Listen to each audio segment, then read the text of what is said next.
Watch him whip, watch him nay-nay, and then watch him go to jail for murder. These one-hit wonders have experienced both the highest of highs and lowest of lows, with charges ranging from tragic to downright sinister.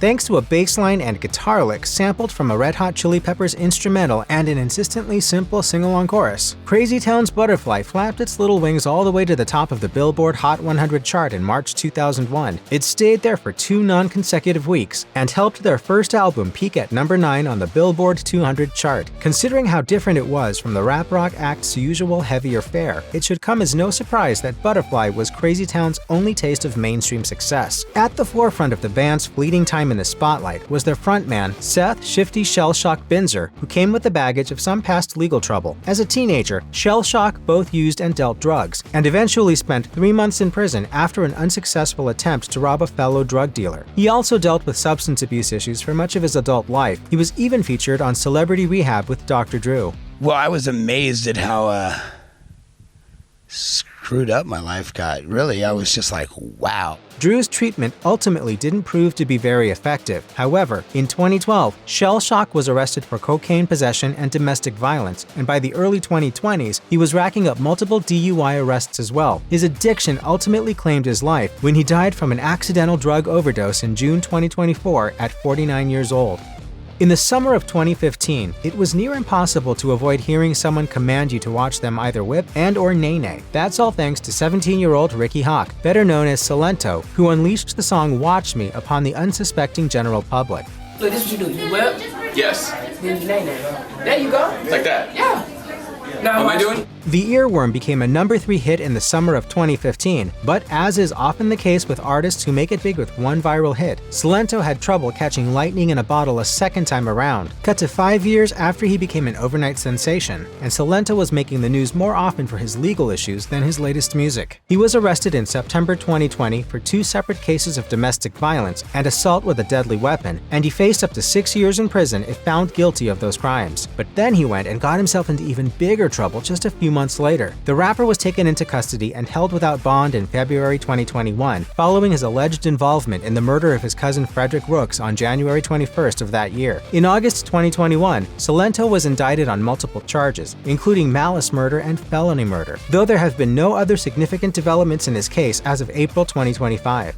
While Phil Spector, the producer, may have helped engineer numerous hits over the years, Phil Spector, the musician, was only part of one bona fide bop when he was a backup singer and guitarist with a group called the Teddy Bears. The band spent 3 weeks at the top spot of the chart in late 1958 with the song "To Know Him Is to Love Him." That was their only hit single of note. 2 other tracks barely scratched the bottom of the Hot 100 in 1959. But Spector's talents proved to be undoubtedly more impactful behind the scenes as a hotshot producer. That role earned him both a reputation as a hitmaker with an ability to tap into the musical zeitgeist, and as a huge pain to work with. It turns out that Spector was a terror outside the studio as well. His late ex-wife Bronnie openly spoke about his abusive behavior in multiple interviews. I found myself in a prison. I couldn't get out. Spector's violent behavior tragically went a step further in 2003 when he was arrested for the murder of actor Lana Clarkson, who was found dead at his mansion from a gunshot wound. In 2009, Spector was sentenced to 19 years to life for Clarkson's murder. He was still serving time when he died in January 2021 at the age of 81. For anyone who isn't familiar with the early 90s music scene, it might come as a shock that there were actually 2 white rappers making waves atop the pop charts. A few years after Mr. Vanilla Ice Ice Baby himself turned the bass line of Queen and David Bowie's Under Pressure into a #1 hit, Snow enjoyed a 7-week reign on top of the Billboard Hot 100 with Informer. The song's lyrics could puzzle even the most advanced codebreakers. I lick he boom boom down, but it has an interesting origin story as well, one that stems from the Canadian rapper's time behind bars. Speaking to the Washington Post in April 1993, Snow, real name Darren O'Brien, admitted that his smash hit was about an incident that landed him in prison for 8 months on attempted murder charges. He was ultimately acquitted, but ended up back in jail for his involvement in a bar brawl. He was freed in January 1993 after serving about 2/3 of his 1-year sentence. Snow claimed that his legal issues mostly stemmed from his heavy drinking, admitting, "Alcohol is what got me in trouble. I used to drink a lot, but I gave it up. Drinking makes me stupid." Unlike his rapping counterpart, however, Snow got his legal issues out of the way before his big hit and has remained on the good side of the law ever since. Welsh rock band Lost Prophets may not have cracked the top 40 of the US pop charts, but they were nonetheless well known outside their genre in the early to mid-2000s. The band's greatest success was the 2004 hit Last Train Home. It was their only song to crack the Billboard Hot 100, peaking at number 75. But the first thing most people think about when the name Lost Prophets is mentioned these days isn't the band's music. It's their frontman, Ian Watkins. Watkins was arrested in December 2012 for conspiring to sexually assault a 13-year-old girl, as well as other charges mostly related to child sex abuse materials. He eventually pleaded guilty to most of the charges and was sentenced to 35 years in prison in December 2013. Also sentenced were two unnamed women who purportedly sexually abused their children per Watkins' request. They received 14 years and 17 years for conspiring with the singer. Speaking to The Guardian, Detective Chief Inspector Peter Doyle, who worked on the Watkins case, had some choice words for the disgraced rocker following his sentencing. It's as if he just doesn't care. He has shown no remorse at any time. In my view, that potentially makes him the most dangerous sex offender I have ever seen.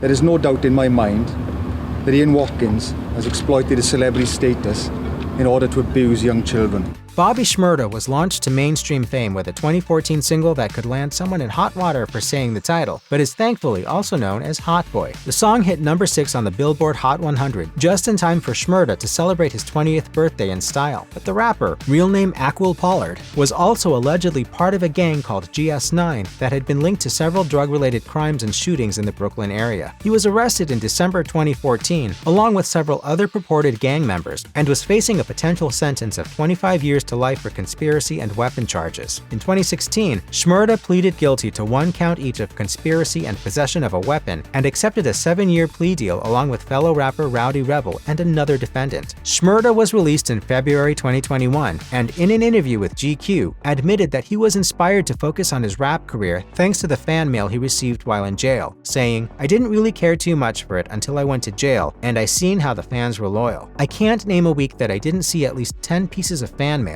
throughout the whole bid." He has yet to return to the pop charts since his release, but Shmurda still has lots of time to make it as a 2-hit wonder. While much better known outside the US, singer, artist, and children's entertainer Rolf Harris briefly made his mark stateside with the novelty song Tie Me Kangaroo Down Sport, which peaked at number 3 on the Billboard Hot 100 in July 1963. Lyrics from the song would earn controversy decades later, some of which were perceived as racist against Aboriginal people, but the native Australian had much more important things to focus on, namely, all the charges levied against him for unspeakable actions committed against multiple underage women. In 2014, Harris was found guilty on 12 counts of indecent assault, with the allegations dating as far back as the late 60s, when he purportedly touched a young girl inappropriately after she asked him for his autograph. He was also accused of grooming and repeatedly assaulting his daughter Bindi's childhood friend, mostly while she was still in her early teens. All in all, Harris was sentenced to 5 years and 9 months in prison. He faced even more indecent assault charges while behind bars, though he was released in May 2017 while awaiting retrial on 3 of the newer charges. Harris died on May 10, 2023 at the age of 93. The Los Angeles-based band Love combined psychedelia, jazz, folk, and rock and roll while standing out as one of the first notable racially integrated rock groups. Their hit 7 and 7 Is cracked the top 40 in September 1966. As the years passed, members of the band came and went, with frontman Arthur Lee remaining the sole constant member. As if constantly finding new bandmates wasn't enough, by the 1980s, Lee was knee-deep in legal and financial trouble. He served time behind bars for arson and auto theft, and had to sell off half of his publishing catalog. In 1995, he was sentenced to 12 years in prison for firing a gun outside his LA apartment, but only served half of his sentence. He resumed touring under the Arthur Lee and Love banner soon after his release. Lee died of leukemia just 5 years later at the age of 61. Aside from his well-documented resume as an actor and comedian, Bill Cosby was also a recording artist, having released several albums of both comedy and music, mostly in the 60s and 70s. His songs cracked the Billboard Hot 100 a few times, including 1967's Little Old Man, Uptight Everything's Alright, which peaked at number 4. His musical success was overshadowed by his film and TV career, and all of that was overshadowed by the allegations of sexual abuse levied against him. As the years passed, over 60 women have come forward with allegations of abuse against Cosby, and in September 2018, he was sentenced to 3 to 10 years in prison without bail. He was freed on June 30th, 2021, after the Pennsylvania Supreme Court overturned his conviction, but faced even more sexual assault allegations when 5 women filed a lawsuit against him in December 2022. Gary Glitter's Rock and Roll Part 2 spent 2 weeks at number 7 on the Billboard Hot 100 in September 1972 and remains a constant playlist mainstay at sporting events. It's the type of song you can't help but stomp and shout "hey" to, but it's not the thing that glam rock pioneer Glitter is known for these days. Appearing in court in 1999, Glitter, real name Paul Gadd, admitted to repeatedly downloading sensitive images of children and was sentenced to 4 months in jail. In 2006, he was convicted of sexually abusing 2 underage girls, and while he maintained his innocence, he received a 3-year prison sentence for those crimes. Glitter was then given a 16-year sentence in 2015 after he was found guilty of abusing 3 other girls between 1975 and 1980 and sent back to prison for violating his license conditions just 6 weeks after his February 2023 release. If you or anyone you know has been a victim of sexual assault, contact the Rape, Abuse, and Incest National Network website or contact RAIN's National Helpline at 1-800-656-4673.